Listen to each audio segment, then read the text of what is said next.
Morning बच्चों, chapter number 4 Hindi grammar में जिसका नाम है संज्ञा, उसको पढ़कर हम कल फिनिश कर चुके हैं और आज हम सॉल्व करेंगे उसकी एक्सरसाइज मतलब प्रश्न अभ्यास को।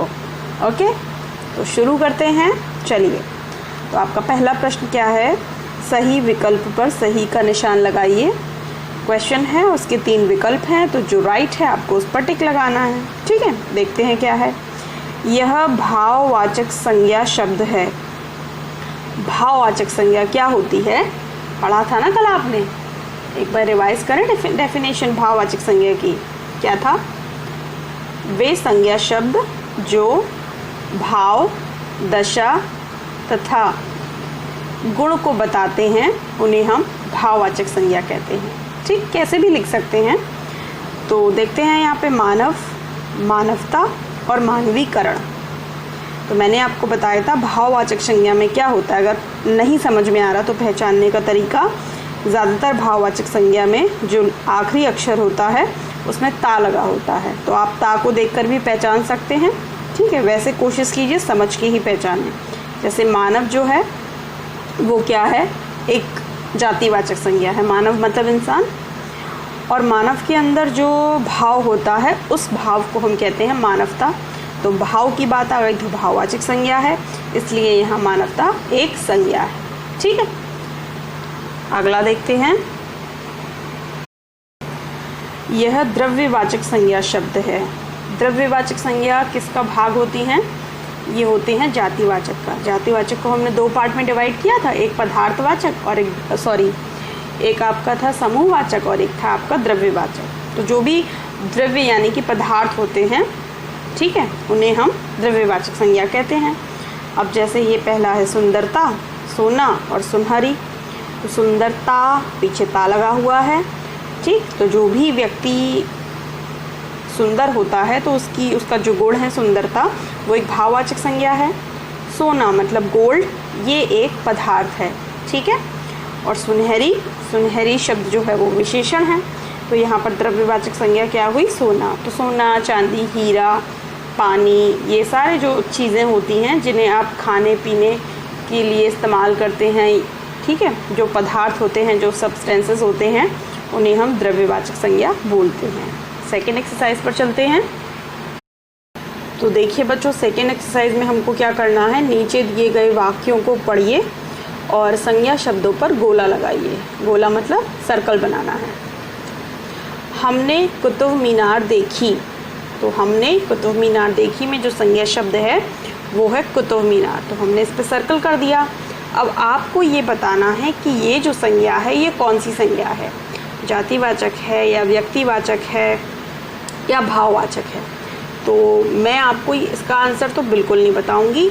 आप मुझे सारे शब्द जो हैं वो कमेंट सेक्शन में लिखकर बताएंगे कि ये शब्द जो हैं ये कौन सी संज्ञा है। कल भी मैंने आपको एक होमवर्क दिया था कमेंट सेक्शन के लिए, वो केवल रितांश ने किया है, बाकी और किसी बच्चे ने नहीं किया है।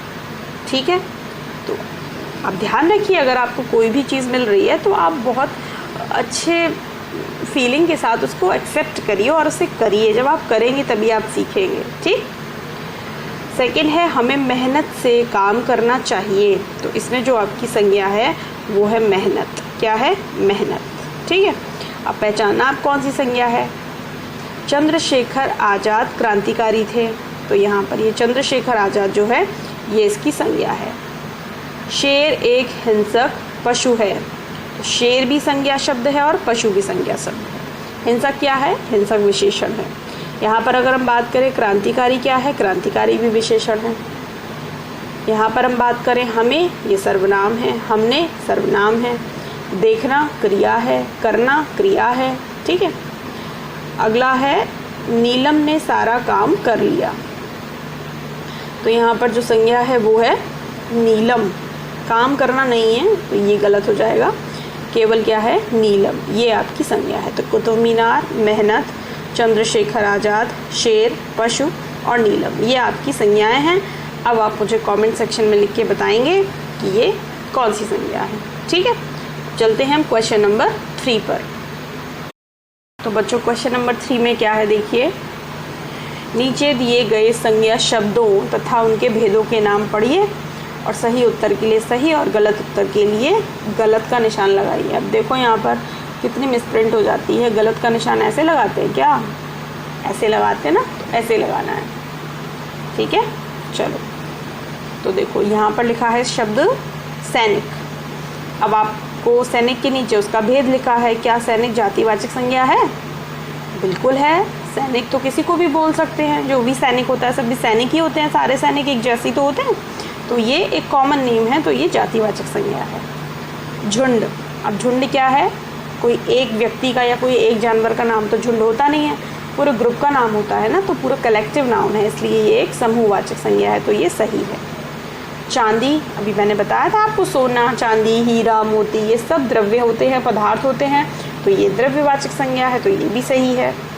चावल, चावल जो है वो व्यक्तिवाचक संज्ञा है? नहीं, व्यक्तिवाचक संज्ञा तो एक विशेष नाम होता है ना, तो चावल व्यक्तिवाचक संज्ञा नहीं है। कमला, कमला क्या भाववाचक संज्ञा है? कमला तो किसी लड़की का नाम है ना, स्पेशल नेम है, तो कमला भाववाचक संज्ञा तो नहीं है, तो कमला कैसी संज्ञा है? कमला जो है वो आपकी व्यक्तिवाचक संज्ञा है। ठीक है, अब चावल, चावल कौन सी संज्ञा है? तो चावल के लिए हम बोल सकते हैं वो भी द्रव्यवाचक संज्ञा हो सकती है, एक प्रकार का पदार्थ ही है, भोजन ही है, और वैसे कॉमन अगर हम देखें तो जातिवाचक संज्ञा में तो आएगा ही चावल। ठीक है। राजीव गांधी, राजीव गांधी तो स्पेशल नेम है ना, किसका? हमारे पूर्व प्रधानमंत्री का।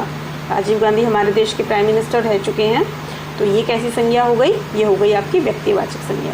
तो इसमें 2 गलत हैं और बाकी के सारे सही हैं। ठीक, तो जितनी भी एक्सरसाइज आज हम करा रहे हैं, आप सारे बच्चों को ये सारी एक्सरसाइजेज अपनी नोटबुक पर सॉल्व करनी है। चलते हैं अगली एक्सरसाइज पर। तो जो 4th एक्सरसाइज है बच्चों, उसमें क्या है? उचित संज्ञा शब्द से रिक्त स्थान भरिए। तो रिक्त स्थान है और 2 ऑप्शन हैं, तो जो आपको सूटेबल लगे, बेटर लगे, वो आप भर दीजिए। जैसे देखो, ने सब्जी खरीदी, किसने सब्जी खरीदी? ब्लैंक है ना यहाँ पर। चींटी ने या माँ ने? अब चींटी कैसे सब्जी खरीदेगी? माँ ही खरीद सकती हैं, तो सही आंसर क्या है? माँ। ठीक है, अगला है वह पीला मुझे दे दो। क्या पीला मुझे दे दो? वह पीला करेला मुझे दे दो या पीला आम मुझे दे दो? अब करेला तो पीला नहीं होता है, वो तो हरा होता है, तो सही आंसर क्या आएगा? वह पीला आम मुझे दे दो। अगला है लड़का चीख रहा था, सॉरी ब्लैंक चीख रहा था। कौन चीख रहा था? लड़का चीख रहा था या कीड़ा चीख रहा था? अब कीड़ा तो नहीं चीखता है, उसकी तो कोई आवाज़ आती नहीं है हमको, चीखेगा कौन? लड़का, तो सही आंसर है लड़का चीख रहा था। नेक्स्ट है म्याऊं म्याऊं बोली। इसमें तो ऑप्शन भी देखने की ज़रूरत नहीं है, इज़न्ट इट? कि म्याऊं म्याऊं कौन बोलेगा? चिड़िया तो नहीं बोलेगी, चिड़िया तो चींची चींची बोलती है। म्याऊं म्याऊं बोलेगी बिल्ली, तो आंसर क्या आएगा? बिल्ली म्याऊं म्याऊं बोली।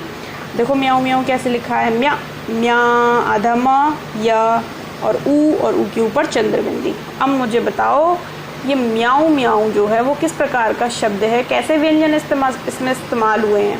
ठीक है, ये भी आपका कमेंट वाला काम है, आप मुझे लिख के बताएंगे कि इसमें कौन सा व्यंजन इस्तेमाल हुआ है। आपने लास्ट चैप्टर में पढ़े थे ना, द्वितीय व्यंजन पढ़े थे, संयुक्ताक्षर पढ़े थे, ठीक, तो उसमें से कौन सा आपको याद है अभी तक, वो आप मुझे लिख के बताना। म्याऊं म्याऊं कैसा शब्द है?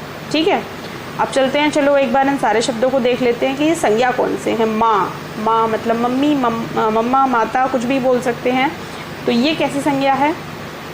माँ कैसी संज्ञा है? जातिवाचक संज्ञा है। माता पिता ये सब जातिवाचक संज्ञा होते हैं। आम, आम भी जातिवाचक संज्ञा है। लड़का, वो भी जातिवाचक संज्ञा है, और बिल्ली, वो भी जातिवाचक संज्ञा है।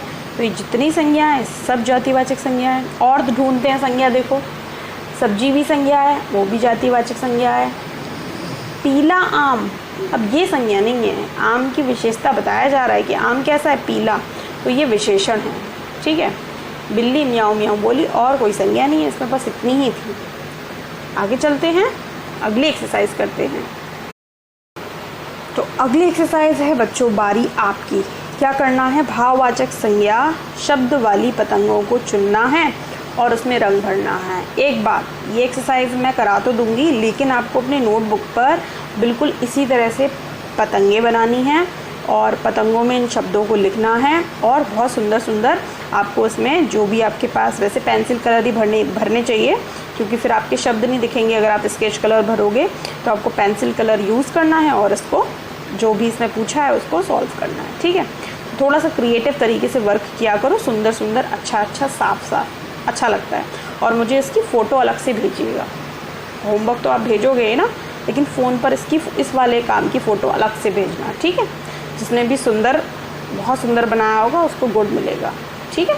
चलो, तो क्या करना है, भाववाचक संज्ञा शब्द वाली पतंगों को चुनना है और उसमें रंग भरना है। तो देखते हैं कौन सी पतंग के अंदर भाववाचक संज्ञा लिखा है, ठीक है। Let's get started.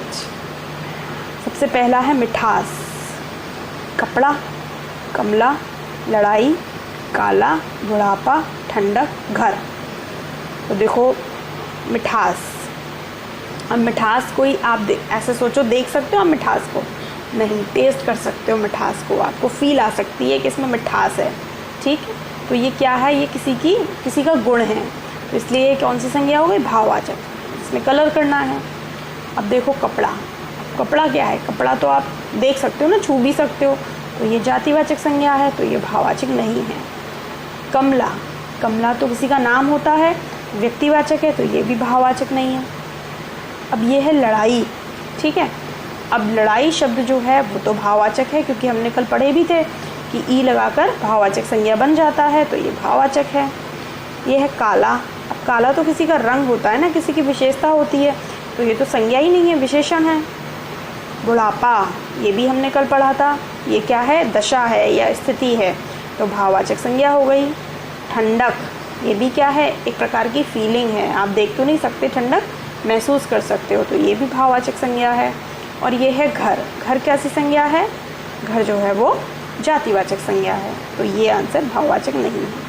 तो आपको ऐसे सुंदर सुंदर काइट बनानी है और हर काइट में अलग अलग कलर फिल करना, किसी में रेड, किसी में येलो, किसी में पिंक, किसी में पर्पल, ब्लू, कुछ भी जो आपको अच्छा लगे, ठीक है। और बाकी सारी जो भी एक्सरसाइज है उन्हें आप अपने नोटबुक पे बिल्कुल clean and neat handwriting में सॉल्व करना। आज की वीडियो यहीं पर एंड करते हैं। चैप्टर आपके 4 कंप्लीट हो चुके हैं और कल हमारा स्वतंत्रता दिवस है, तो कल आप उसे मनाइए, सेलिब्रेट कीजिए और उसके बाद फिर आगे के अगले चैप्टर से अगली स्टार्टिंग करते हैं। Till then take care, be happy, be safe, bye bye.